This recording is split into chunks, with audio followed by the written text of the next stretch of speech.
Здраво! Во денешното видео ќе ви објаснам како јас го менаџирам ризикот кога имаме голема криза. Исто ќе погледнеме некои статистички параметри и ќе ви објаснам како јас се поставувам и како гледам на секоја криза. Последниот период доста од студентите, па и на Инстаграм, доста од луѓето имаат страв од моменталната ситуација и секој има прашање дали е сега вистински момент да се инвестира на берзата или едноставно треба да се почека, да се смири ситуацијата, па тогаш после да се инвестира. Сега ќе ви објаснам и ќе ви дадам неколку факти и параметри зошто е подобро да се биде на берзата отколку ли да проба да се направи тајминг на истата. Прво ќе почнеме со едно многу битно видео од Питер Линч. Многу кратко трае, минута и 27, но ово ќе ни е како за старт, за да може да дискутираме после на темата. Слушнете го сега. But you should study history, and history is the important thing you learn from. What you learn from history is the market goes down. It goes down a lot. The math is simple. There's been 93 years a century. This is easy to do. The market's had 50 declines of 10% or more. So 50 declines in 93 years. About once every 2 years, the market falls 10%. We call that a correction. That means that's a euphemism for losing a lot of money rapidly. But we call it a correction. And so 50 declines in 93 years, about once every 2 years, the market falls 10%. Of those 50 declines, 15 have been 25% or more. That's known as a bear market. We've had 15 declines in 93 years. So every 6 years, the market's going to have a 25% decline. That's all you need to know. You need to know the market's going to go down sometime. If you're not ready for that, you shouldn't own stocks. And it's good when it happens. If you like a stock at 14 and it goes to 6, that's great. You understand the company, you look at the balance sheet, and they're doing fine, and you're hoping to get to 22 with it. 14 to 22 is terrific. 6 to 22 is exceptional. So you take advantage of these declines. They're going to happen. No one knows when they're going to happen. It would be people tell you about it after the fact that they predicted it, but they predicted it 53 times. And so you can take advantage of the volatility in the market if you understand what you own. Значи, што треба да знаете? Треба да знаете дека берзата паѓа надолу. И многу често ја на студентите го објаснувам ова, дека ние треба да бидеме како пилоти на авион. Ние треба точно да знаеме што треба да направиме во која ситуација, а не да се надеваме. Значи, тоа е исто како да се надева пилот на авион дека никогаш нема да му откаже едениот мотор или нема да му откажат двата мотора. Значи, ние секогаш треба да бидеме припремени на двете сценарии. Што ќе случува ако берзата оде нагоре, а што се случува ако берзата оде надоле. Значи, јас секогаш имам припремено сценарија за да знам како треба да реагирам у двете сценарии. Никогаш не пробам да ја предвидам берзата. Заради што? Ово е многу интересен и добар графикон, што секој од вас треба да го погледне и да го знае. Значи, тука може да го видите каков е таймфрейм додека трае bull market, тоест додека цените на берзата одат нагоре, а колку време траат bear маркетите или кога цената оде надоле. Што може да забележиме?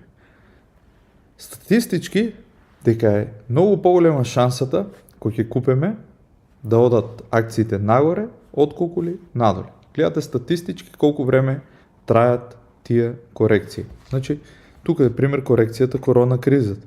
Гледате колку време трае корекцијата у корона кризата. 2008. Значи, ово е статистика од 1945. Имаме вакви статистики многу поодамна. Исто направив и на Грок, на Gemini неколку прашања, така да ќе ви ги покажам сега. Што треба да знаете прво статистички? Зашо ви го кажувам ово? Заради тоа што берзата треба да ја знаете историјата и треба да знаете малку статистика, веројатност, математика, чисто за да ги употребите и да добиете на еден начин како леверидж на целата ситуација.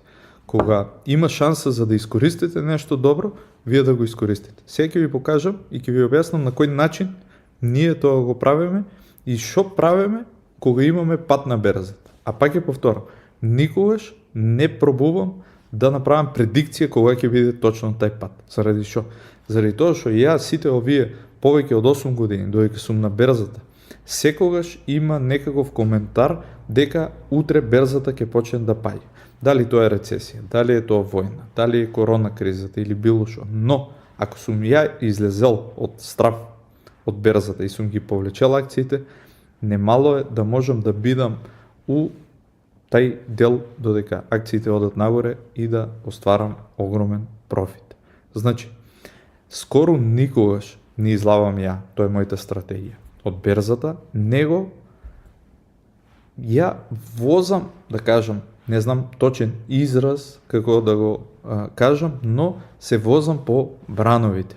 И паѓајќи надоле, употребувам различни методи кои сега ќе ви ги објаснам. Но, пред да ви ги објаснам методите, сакам да се задржиме малце на статистика, за да знаете што правиме. Значи, што треба да знаете? Дека S&P 500 или целата берза има паднано 55 пати од 10 и повеќе проценти. 25 пати повеќе од 20%. Повеќе од 30% има паднало 11 пати, 40% 6 пати, 50% 3 пати. Значи, шансата за да падне 50% е еднашка у 33 години. Но, ние треба да го имаме тоа у предвид, дека може да се случи било кога. Зашо го кажувам ово? Заради тие стратегии и математички пресметки ние што ги правиме, да ви објаснам како ги прилагодуваме на целиот овај модел. Значи, шансата да падне повеќе од 10% е година и пол се случува и тоа го вика correction, 20% е bear market, 30% severe bear market, 40% е market crash и ова го викаме како historical crash. Што треба друго да знаете? Колку е recovery time на овие падови? Значи, 10 до 20% од прилика 3 до 4 месеци, 20 до 30% 12 до 15 месеци, 30 до 40% 2 до 3 години, 40 до 53 до 5 години, над 50% одеме од 5 до 6 години. Сега, друго, што треба да знаете тука, по колку време овие најбитните падови се трајале. Great Depression, тоа е 1932 година. Трајало 2 години и 9 месеци. Roosevelt Recession, 38 година, 1 година и 1 месец. Oil Crisis, 73 1 година и 9 месеца. Dot-com Bubble, 2 години и 6 месеца. Global Financial Crisis, 2007-2008 кога падна целиот маркет. 1 година и 5 месеци. Сега, која е поентата тука и за овие сите колку време треба recovery? Тука имам неколку чартови, повторно што ви ги објаснувам точно како се движат. Што може да забележи? Дека од 1924 у најлошиот период да инвестирате, точно е дека ќе треба повеќе години да чекате за да се врате берзата. Но ние употребуваме еден метод дека падо го искористуваме во наша полза. И сега ќе ви го објаснам истото и ќе ви објаснам како функционира. Значи, која е мојата стратегија? Сега ќе го отворам вака и спај, чисто да ја видите моменталната ситуација. Ќе ги исклучам графиците. Тука се месечни чартови и може да видите, пример, tego крашо на короната. И сега, tego до овај момент, значи корекцијата е била од 337 на 219. И исто, сега имавме огромен краш у април. Тука имаме оваа позиција, не знам сега колку убаво гледате вака да ставим. Што правам јас?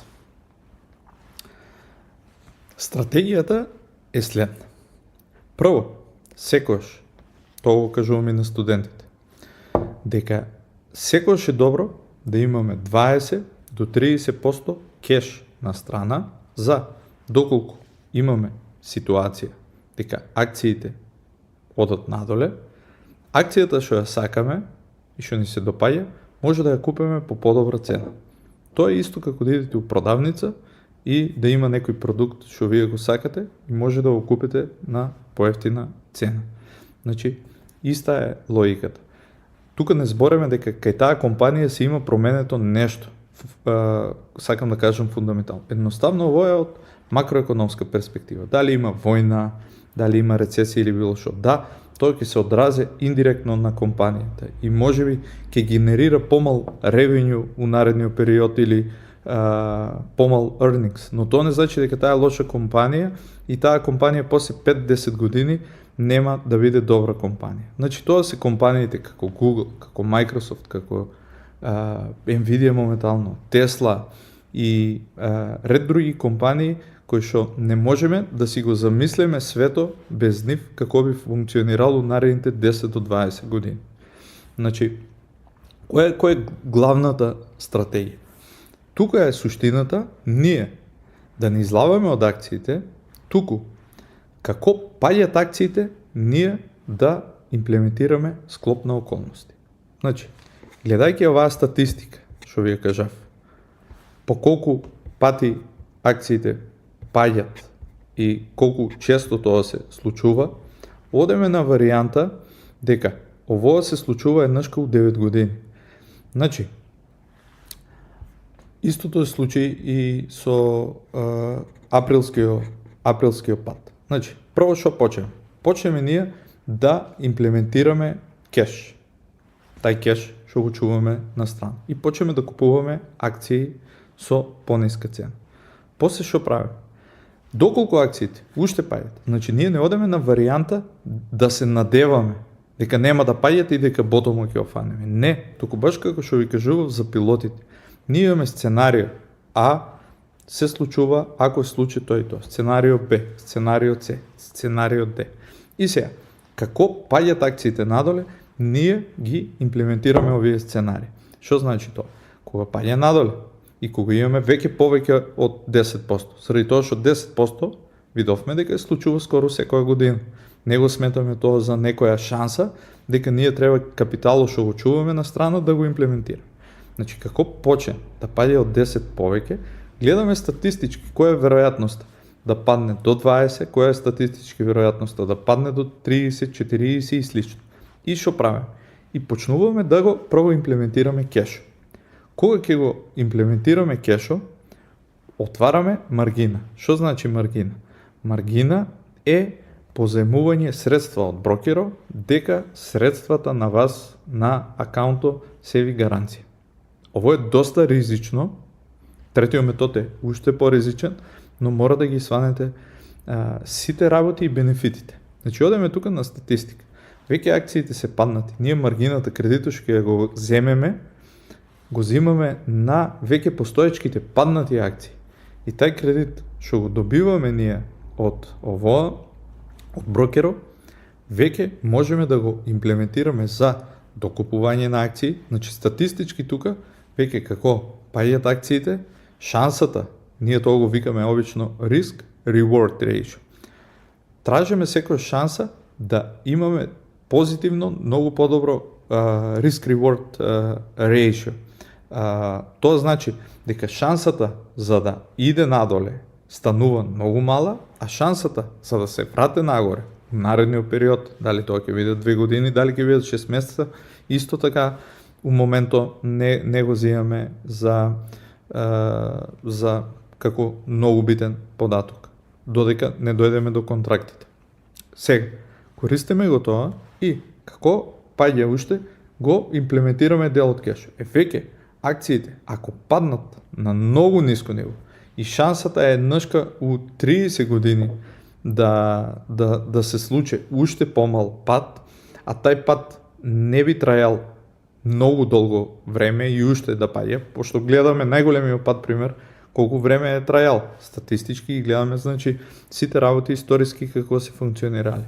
И сега, веќе кога ќе дојдеме до таква ситуација, ние веќе почнуваме и да купуваме контракти. Сега ќе ви давам пример од април и тоа може да го видите на нашиот Discord канал, дека се купуваат, значи точно на 7 април може да видите дека тука веќе заради големиот пат веќе почнуваме да купуваме и од маргина, значи гледајте 2, 4, 6%, ама овие 6% и паднатата берза е исто како 20% веќе да сум имплементирал на берзата од средствата. И сега, исто, тука веќе почнувам да купувам контракти. Значи на Тесла контрактите јас сум ги купил по цена од 231. Тоа е ептен одлична цена и веќе горе на сега моменталната цена од 360-380, тоа прави многу голема разлика. Nvidia на 94, знаете сега дека цената е над 150. Кај MicroStrategy имам голем минус, тој и лани ми е најголемиот минус, значи 272, сега она е 130-140 и Palantir па е дупла.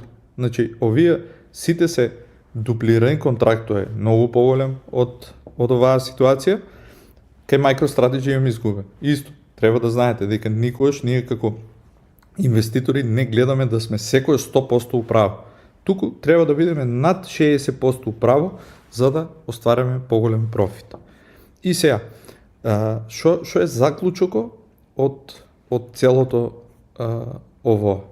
Значи, треба секогаш да имате стратегија. Ово ви го пренасам ја. Ја немам оваа ископирано стратегија од некој друг искрено, туку јас сам ја имам формулирано и направено со помош и на тимо, на консултации со AI и се. И ја користам подолг период истата стратегија. Значи, не излавам комплетно од берзата, туку како оде надоле, имплементирам различни стратегии, заради тоа што пак ќе повторам, ово го имаме како статистика. Периодите кога оде надоле се многу мали, периодите додека оде берзата нагоре се многу поголеми. Заради тоа статистички шансата да погодам ја кога би имале пат е многу мала. И ја никогаш не одам против статистиката и против веројатноста. И може сами да забележите на Twitter колку луѓе има што секоја година викат дека готово тука ќе се случи краш и берзата продолжува да оде нагоре. Кога сме кај контрактите, сега ќе ви покажам и некои други статистики за да сванете. Исто тука сега го отворив. Значи, median midterm year drawdown, те и како се движат по годините, значи следиме статистика, гледаме и после една година колкав е return обично. Значи, оваква година кога имаме midterm избори у Америка, се случува овоа, после една година од прилика берзата доваѓа на ово ниво. Значи, сите статистики, сите работи ги зиваме на едно место и врз база на тоа донасаме одлука и врз база на моменталната ситуација што се наоѓа берзата. Значи, според мене, у наредните 5 до 10 години ќе имаме нова AI револуција. Технолошките компании, у кои ја имам позиции, очекувам дека ќе направат феноменален и одличен раст. Не можам да ги темпирам моментите ја и нема да можам да кажам што ќе се случи за 3 месеца или за 6 месеци, но на подолг таймфрейм знам што се случува и знам доколку се случи било каква корекција ја како да изреагирам на целото. Тука имам неколку примера, точно да видите како функционираат контрактите, инаку имам посебно видео од поодамна, може и пред 2 години, снимано дека објаснувам како функционираат контрактите. Ќе оставам у description тука одоздоле за тие што ви интересира да дознаете каков инструмент се контрактите и на кој начин јас ги користам. Значи, тука пример за Meta вика моментално. You can buy 100 shares of Meta right now и ќе ве коштат 52.700. Или може да купите 500 call lip со expiration 2028 за $14,000. И сега, што се случува? Ако мета иде до 100, вие ќе имате поврат од 38%. Ако мета иде до 800, вие ќе имате 107% return. Ако мета иде 900, вие веќе имате 176. И нагоре како се движи, веќе почнува експоненцијално да се движи. На овој начин ја ги направив најголемите пари со тоа што 200,000 инвестирав у Тесла, направив ги 1,800,000 заради тоа што користив ваков начин на тргување со контракти. Истото и за Амазон тука. Ако купиме 100 акции, ќе не кошта 2700. А ако земеме LIPS со 200 strike price, ќе коштат 5200. И гледате како зголемувањето на цената, пример, од 280 до 350 е многу поголемо, пример, од 200 со 200 strike price, 54%, па 92%, па веќе одеме 188%. А ако акцијата, пример, од 300 до 350 е пораснала за 20%, контрактите се ојделе од 92 на 188%. Значи, тоа е моќта на контрактите. И веќе, кога имаме некоја акција која е птен на ниско ниво, статистички не би можела да иде подоле.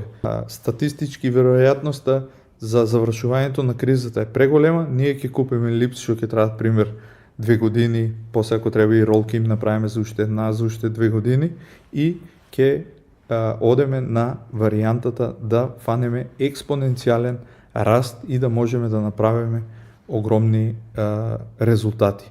И на тај начин, отпосле кога берзата ќе се врате, ние веќе имаме направено експоненцијален резултат. Значи, ако сме имале претходно пад од 40% на берзата, ние после кога ќе дојде на истиот момент, веќе ќе имаме скок од 100-200%, а ќе биде на истото ниво. Значи, на крајот целото ово ќе завршам со една работа што многу често ја зборам на студентите на Prime Class. Менаџирањето на ризико е многу побитно отколку ли да ја изберете точната акција. Ако не знаете, ако ги купите сите пари ако ги ставите, сите средства ако ги ставите на една акција, а немате добар риск менеджмент за да знаете у која ситуација да докупите, у која ситуација да префрлите у контракти, у која ситуација да искористите маргина од брокера, тоа може многу скапо да ве чине вас у целото инвестирање. Затоа е битна едукацијата, да знаете што правите и како правите, или едноставно да ги доделете средствата на некој стварно што ги разбира работите, а не на некој само што купува акции и едноставно што никош не прави ни ребаланс, ни па ги знае стратегијата. Секош вие распрашајте се, за да дознаете ако инвестирате на некое место, што би се случило доколку има криза како 2008, како ќе постапат, што ќе направат у таква ситуација, кои се нивните стратегии, кои се секторите у кои инвестираат, зашо мислат дека тие компании би биле топ winning компании у наредните 10 години и слично. Значи, пак ќе повторам уште еднашка, битно е да научите како сами да правите добар риск менеджмент и на тај начин само ќе се возите по брановите на берзата. Пишете у коментар доколку ви интересира нешто дополнително и ќе ви одговорам на YouTube. Фала на вниманието. Чао!